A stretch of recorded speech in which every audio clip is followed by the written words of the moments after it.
Judge rules against Trump administration in sanctuary case.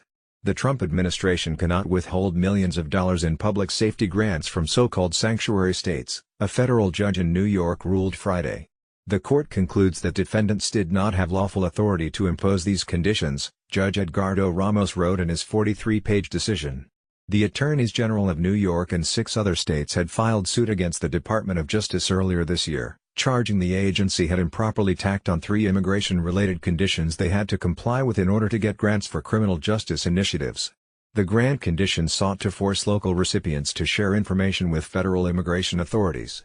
So-called sanctuary policies make all of us less safe because they intentionally undermine our laws and protect illegal aliens who have committed crimes, then U.S. Attorney General Jeff Sessions said when he announced the conditions in June.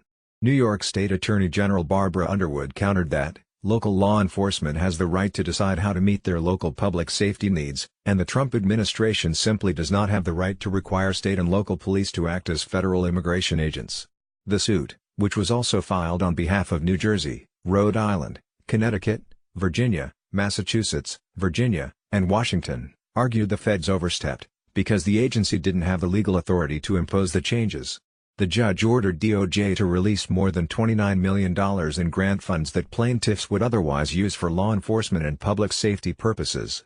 The ruling is the 4th successful legal challenge to the DOJ conditions to date. The grant funds, which are used for a variety of public safety programs, are named for Edward Byrne, an NYPD officer who was shot to death in 1988 while guarding the home of a Guyanese immigrant who'd been targeted by street gangs. Underwood called the ruling a major win for New Yorkers' public safety. A spokesman for the Department of Justice declined comment. Dari Gregorian writes for NBC News.